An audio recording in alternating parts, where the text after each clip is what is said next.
Hey everyone, I'm Jean Chatsky. Thank you so much for joining me today on HerMoney. So I know we're into 2024. I can't believe I'm even saying that. But let's just flash back on the fact that 2023 was the year, it seemed, of women unapologetically standing in our power. Just look at Taylor Swift, right? Great example. 2023 was the year of Swiftonomics, the Taylor Swift effect. She generated so much revenue and tourism and jobs in the cities where she performed, including right here in Philly where I lived. So much so that the Federal Reserve Bank of Philadelphia actually weighed in on that fact. And one research firm estimated she had a $5 billion impact on the economy overall. But she's also been hailed as an icon for promoting fair living wages for her team, for doling out $100,000 bonuses to her trucking staff.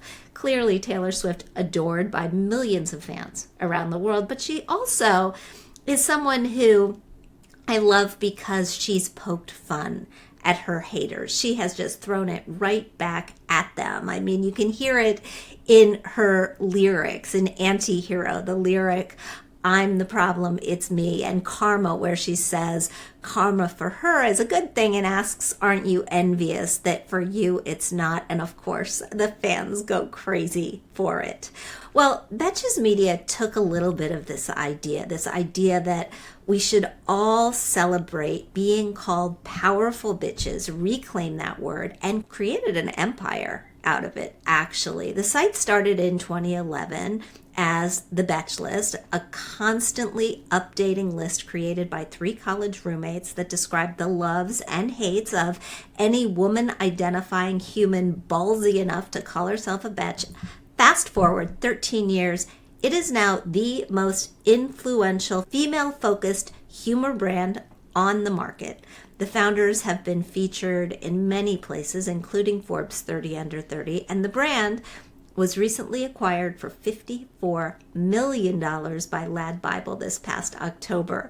Joining me today, co-founder and chief creative officer of Betches Media, Sami Sage. Sami has been credited with turning Betches into a social-first brand and tapping into a Gen Z audience, including my daughter Julia, who, when I said we were having you on, said, Sammy's coming on. The brand now has over 1 million followers on TikTok. Sami, welcome.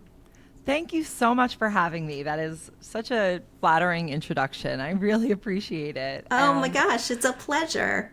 Thank you. I mean, I will say I'm a huge Swiftie, and last year was so influential in how I thought about money and how women are marketed to, or really not perhaps marketed to. And it's, this is just such an appropriate introduction in terms of everything I've been thinking about and reflecting on lately. Well, what has been top of mind for you when you've been thinking about women and money? Well, what's top of mind for me right now is that I think there's still such a strong misalignment between who is making in the aggregate, the decisions about marketing budgets and what demographics are deemed important, and then how to approach them. And I think that those decisions are still not being made in alignment with the consumer habits. And by that, I mean, women make more decisions about how more money is spent in this country than men do. By a huge amount. I mean, we make 85% of the purchasing decisions. Right. And I didn't even have that stat. I just knew that it was significantly more. And that is, I think, completely underappreciated. And the only reason that I can conclude is because the people deciding how money is allocated, which ultimately decides what happens, it just isn't in alignment with the consumer reality. Do you sense that 2023, and by the way, I agree with you, and I think that there is no place that is more true than in the financial services industry, right? Financial services was an industry that was started by white men, grown by white men, and is still largely controlled by white men. And I think you see that in a lot of the messages emanating from financial services companies. It's starting to change. It's not changing fast enough for me. But do you believe that 2023 was a bit of an inflection point, a tipping point that, between Barbie and Taylor Swift and Beyonce and other cultural events, we are starting to see the landscape changing?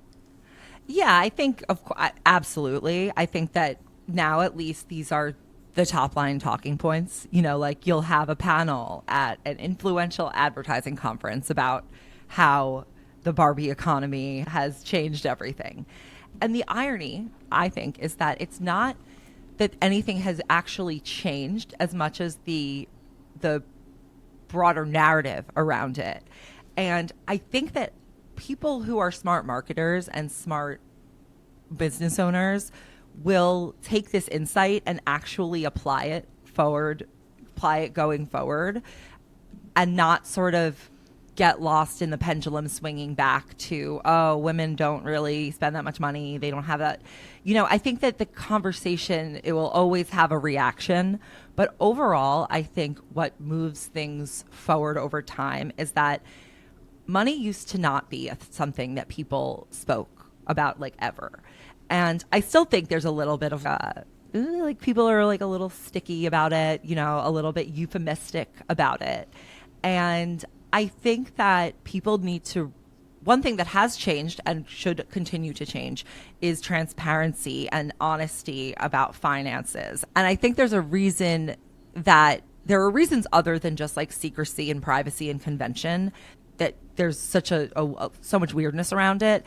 And I think a lot of that goes to people's own personal psychology and relationships with money, which I think are sort of underaccounted for in the way we think about it. People think about it as like dollars in, dollars out, but money is hardly just a math equation.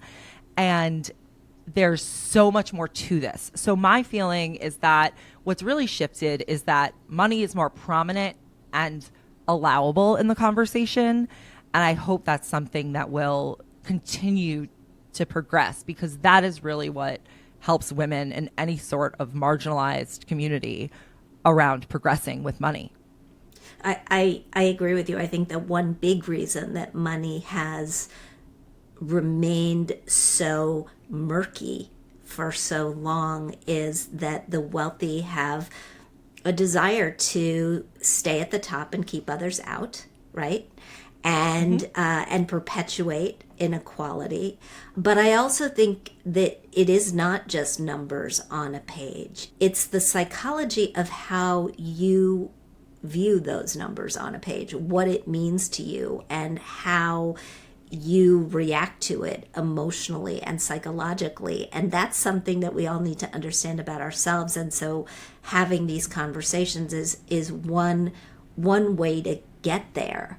You started, Betches, as I said, with two college roommates. You started with Aileen Drexler and Jordana Abraham. For the listeners who don't know your story, I mean, one thing is, it's very clear to me that you understood that there was a need in the marketplace very, very early on as a young woman. Tell us your quick version of your origin story. Yeah, so I'll say the three of us weren't just college roommates. We were also childhood friends. Like, I don't even remember meeting them because that's how like long our, or I do, but there's no like life in my mind that doesn't really have them in it. We were living together in college. Also, that was not planned from childhood. That was just sort of like circumstances and, kind of playing out that way. And I think the three of us, a commonality that we all share is we all grew up on Long Island in a very, a very wealthy, enclave that was extremely competitive and very aspirational. Like, people move there because the public school is really good and their kids will get into Ivy League schools.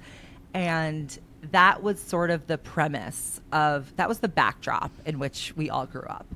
Also, our parents, I think, they're each of their own origin stories, heavy immigrant roots, and all three of us are Jewish. And I think that imbued us with a lot of work ethic and a lot of creativity, because we grew up around this environment. And ultimately what we were doing when we were starting Betches was that we were trying to sort of satirize this generation and poke fun at it without hating it, but also without completely glorifying it.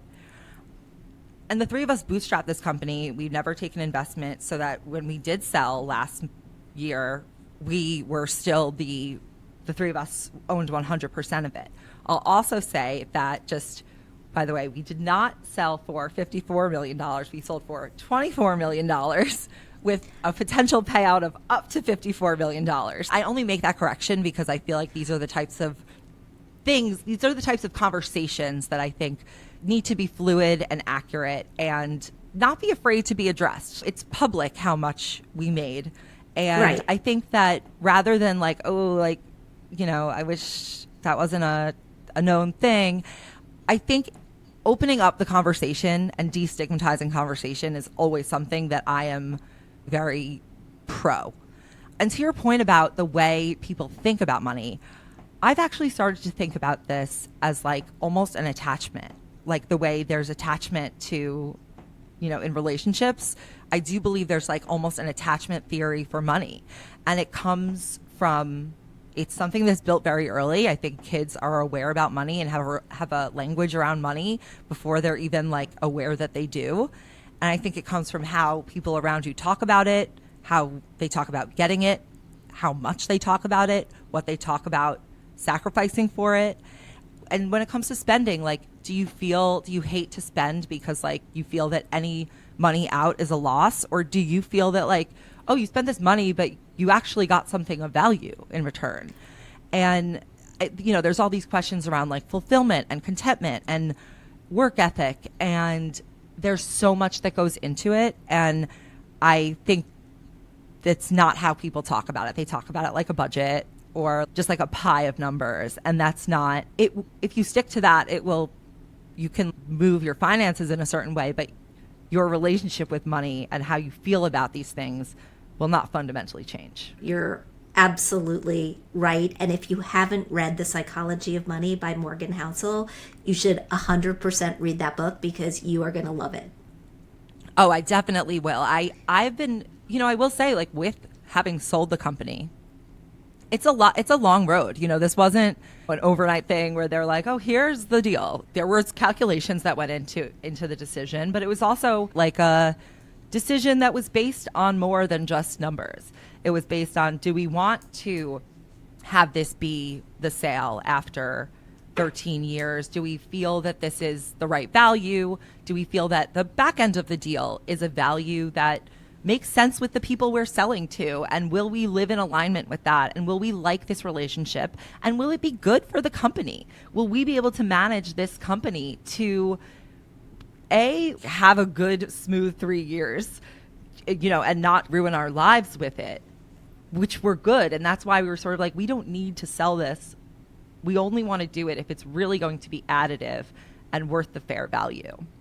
Let me just dig in here for a second because there are a lot of doors that you open, and I just want to make sure everybody sort of understands what happens when you sell a company. So when you sell a company, often, you and your co-founders, you are the value in this company. You are the ethos, you are the work ethic, you are the product. Nobody understands it the way that you understand it. And so they're buying your 1 million followers on TikTok, but they're also buying you. And often founders have to make a commitment that they will stay with the company for a certain number of years in order to see it through this transition. And so from the 24 million that you sold for to the 54 million that you could ultimately receive, you got to put in some work, essentially. And I hear from what you're saying, you're in for 3 years. Maybe you'll decide that you're in for more than that. You'll figure it out. But we have a lot of small business owners in our audience and a lot of wannabe entrepreneurs. What made you decide this was the right time? What made you decide this was the right acquirer? And what does it mean? What does it mean to you to stick with this for 3 more years? I mean, I think first of all, we wanted to give the company a chance at a legacy and to be a place where we genuinely want to stay past 3 years. Like, the dream is that we never want to leave. That's the best situation possible, or that we could take a sabbatical, come back, have a long-term relationship with our own company and keep building it. Like, that's something I'm very not just incentivized for the next 3 years to do, but genuinely care about. This is a great opportunity that is so rare. And we genuinely feel that it is additive to people's lives. Like, obviously it's a business. That's what our economy, unfortunately, everything is a business. Even things you want to be totally helping professions, like a hospital, is very sadly a business. But we want to create something that really can help see people through their lives. So to your question about timing, when we started this, we were really young. Maybe this wasn't something that we fully appreciated, but it was something we were conscious of, which is that we didn't have, this is the time to take a risk. This is the time to live in your parents' house for longer. And we're very lucky that we had the opportunity to do that and to have parents who were supportive of that. And so timing was a huge piece of it. We're now 12 years later, we're, closer to, we're in like more middle adulthood. Yeah. I mean, it's weird to say it, but yeah, 34 and still saying it's weird to call myself an adult, but we're starting families, we're moving to homes. It's just a different phase in life. And honestly, if we hadn't had such a great experience with LBG Media, and this was like a 2-year conversation, if we didn't really have a lot of respect for the CEO, Sally Salomu, who is really just a very wonderful leader from everything that we've seen, we shared a vision, we shared sort of a sensibility, and we felt ultimately good about doing it and felt that the deal was fair and a good opportunity. And like I said, giving the company a chance at a legacy. It's great to hear you talk that way, because we all know it can go both ways. I was a fan early on of a daily newsletter called Daily Candy, which was one of the very first internet newsletters. And your eyes are bugging out because you know where I'm going. New York Magazine bought it for millions and millions of dollars and shut it down. And because they weren't integrating properly, they weren't able to see that vision and create a legacy. And I always thought that was such a shame, because it was a good brand, right? It was additive to people's lives and it had a good founder. And I felt like it could have had legs if it had been handled properly. There are a lot of people who are thinking these days about wanting to start their own thing, and also about how to shift with the times when your career shifts a bit, when money comes your way. I want to dig into both of those things. But before we do that, I wanted to give you a quick sneak peek into what goes into our Investing Fix Club for women. Our Investing Fix Club is our stock picking club. We meet, Karen Feinerman and I and hundreds of women on Zoom every other Monday night. And as part of the program, women who are members have an opportunity to learn how to pitch a stock to the rest of the group. One of our members, Lorena, took advantage of this last month. She presented Oracle, and then the way the process works, the group votes on all the stocks that were teed up that month on which to add to the portfolio. Oracle won. So if you want to see why or see how this all works, join us for our next session. You can sign up at investingfix.com or at hermoney.com, and the first month is on us. We are back with Sami Sage. She is co-founder of Betches Media. So, Sami, we know that being an entrepreneur, starting your own thing, is a dream for a lot of people.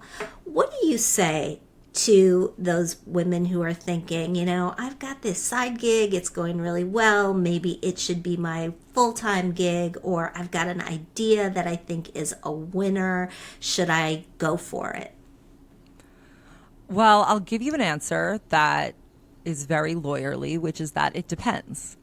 This is the thing. There is no answer for any one person that I could give without speaking directly to that person and asking a series of various questions. And I'll say that ultimately what underpins all of this is you have to know yourself.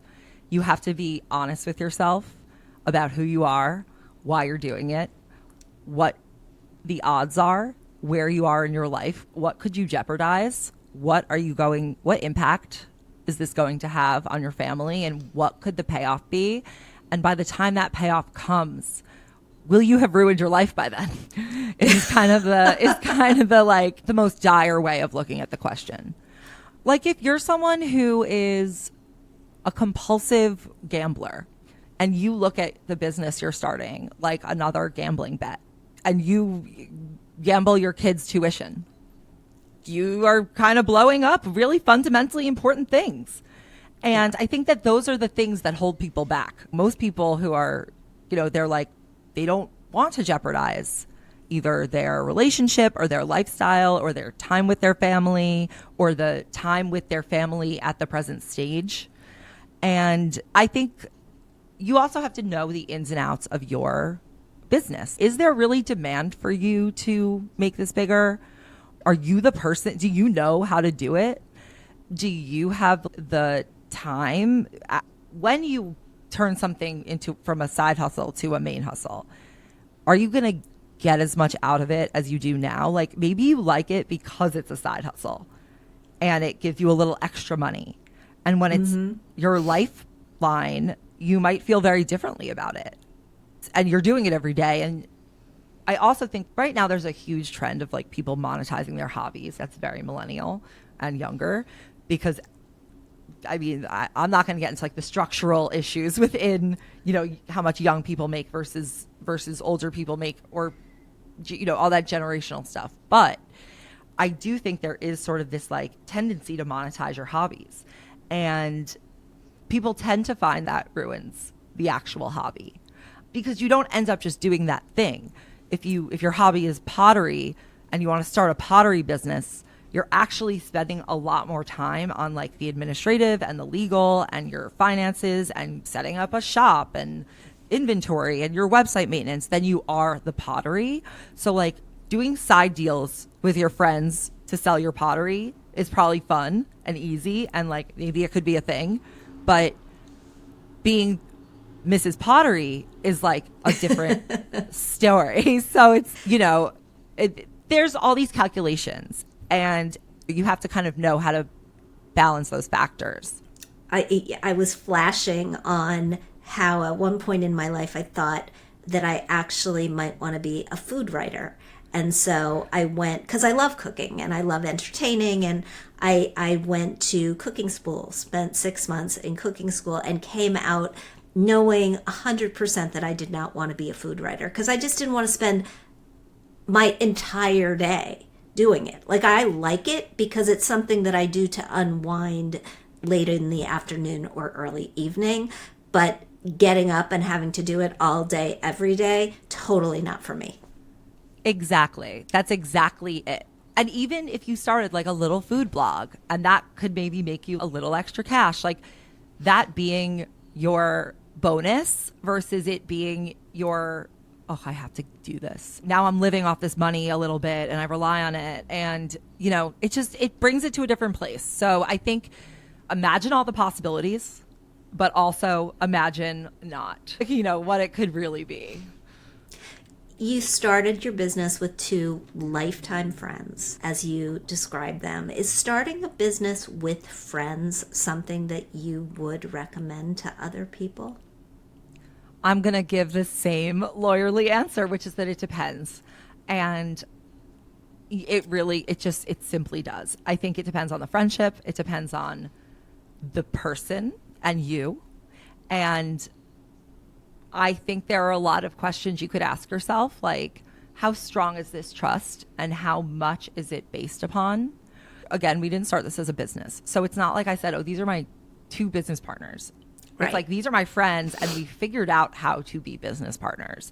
And a business partnership, I will say, is more like a marriage than it is a friendship or a business partnership, because you have this, and there's 3 of us. Famously, groups of 3 girls, women, is, very smooth. So I think, we learned how to do that. We worked on that. And I think because we had this really strong foundation of trust and also our interests tied together, and we are passionate about this business, there was a lot that could, a lot that we wanted to put the love for each other and the trust over the growing pains. And 100%, no matter how much no matter who the business partner is in any situation like this, if your business is successful, you will go through periods of peaks and valleys, growing pains, times when you're irritated, times when you're seeing the absolute best in them and you're could not be more grateful for them. All I can say is that that if you are willing to do the work to apply to basically be in a second marriage, if you're married already, or the work you do put into communicate in a healthy marriage is, I think, what you need to be doing in this relationship. And ask yourself, not only would you marry them, but would you divorce them? Then you have the question of the business of, do we believe in this business? Are we the right people? Should we get investment? Should we involve someone else? Should we hire someone and be the owners? There's all these other pieces. So I would first, depending on how you're going about this, if it's you want to ask someone to be part of it, or you start something, or it kind of just happens and you want to decide if you want to continue. These are sort of the dynamics that, and again, what I said first is, none of this counts if you're not extremely honest with yourself. And again, it doesn't mean that all your answers have to be perfect. It's going to be amazing. It's going to be smooth. I see no problems. I think that you can be more certain in your own decision if you have admitted to yourself there might be problems, and they will probably be X, Y, and Z based on what I've seen in the past or what I'm seeing now. So looking at it and oh, there's no problems, I would actually question your decision more than if you said, I think we'll probably run into issues with these things, and you've decided to do it anyway. But we will handle them this way, or we're strong enough to handle them. Eyes wide open. Yeah. $24 million is a lot of money. $54 million is a lot of money. They're both life-changing sums of money. How has this changed your life? How has it not changed your life? How does it feel to be a huge financial success? I just have to be honest. It feels amazing. I will not. I'm so glad to hear you say that. I will not put on any airs about it. I am so happy with that piece. I'm not ashamed to say that I care about money, and I think more people need to be less ashamed to say it. However, I also have really worked on my relationship with money over years, and I am continuing to do that. A huge piece of this is evaluating your own relationship with money. What does it mean to you, in theory, to see $10 million in your bank account? Does that make you feel oh no, I can't spend it, I have to keep it, I have to keep trying to get more? Or does this make you feel wow, I can do X, Y, Z, I can do this, I'm gonna save this amount? Do you feel the value of your money, or is it just sort of this hypothetical thing you need to keep getting? And I will say that I've really worked to, even before this, because we were pretty financially successful before. We all were able to buy homes, we live, and I'll also say my husband contributes to this substantially. I was already living with everything I wanted, honestly. Obviously not the most of everything, but I was already very happy with what I had achieved financially and with the future prospects.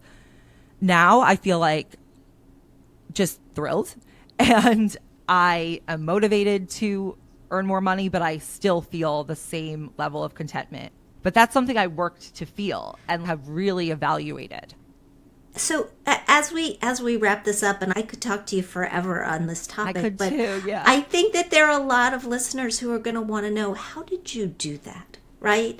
I mean, there are a lot of people. First of all, I think you're talking to an audience of women who respect money, who are thoughtful about our money, who are not ashamed to admit that money is important and that money is an integral part of getting what we want out of our lives. But how did you get to this place in your relationship with money where you felt better about it?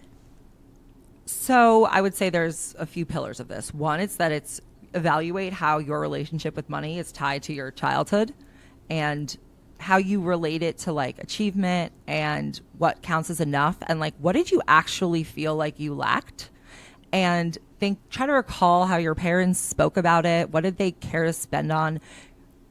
And think about how like you're repeating those patterns or not. Or what do you like about that? Like what has helped you, or what has like kind of made you feel not good? The second thing is that going to this like attachment theory, I've started to think about money as it's just energy. I mean, it's not just energy. I think about like people who are, billionaires. That at that point, it's not going to materially change anything. And the willingness to sort of give versus hoard is an energetic question rather than a numerical one. And so here's some context to this. As much as I love to earn money, I also really love to spend money. And I love nice things. Like I have no shame about that. And not just like to spend. I'm thoughtful about it, but I do love to spend money. And I also love to give money. My friends kind of joke that like I would just like give away money for anything, but I also want to get it. So it's sort of this just like very, loose almost feeling about it. And I think that is kind of like the energetic piece. It's like, I'm not afraid to like be very generous. I'm also not afraid to spend on myself. And I work really hard and want to get more, And I think it's kind of like, are you really like anal about it? And sort of if you're a little too anal, loosening a little bit. And if you're a little too loose, being more careful and more judicious about how you spend or give. And I think you just want to kind of use all of those pieces to reflect and find a balance. I hear in your examples and your story, I just hear an enjoyment of money that I don't often hear from the guests on this show. And it's actually really nice to hear. Yeah, I mean, it's interesting because I grew up in a family that was incredibly stressed about money. And it's almost like if money is a stress, it is a stress. And even when it was, you only add to it with your attitude about it. And again, that's like, I know, a very privileged thing to say. But I'm not talking to people who are really do not have the money. I'm talking about people who have it or have access to getting it and still are struggling with their relationship with it. Yeah, clearly an area that we can all work on a little bit. Sami Sage, thank you so much for this conversation. I had a good time. Where can our listeners go to find out more about you, about Betches? I know they can go to TikTok, but where else would you send them? You can go to Betches on Instagram at Betches.com. We have an amazing website, a number of Instagram accounts. You can find me on Instagram at Sami, or on Threads, I use a lot, or on TikTok at Sami Sage Says.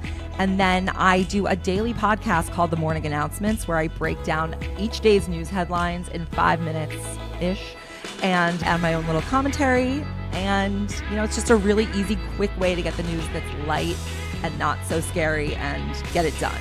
Thanks so much for being with us.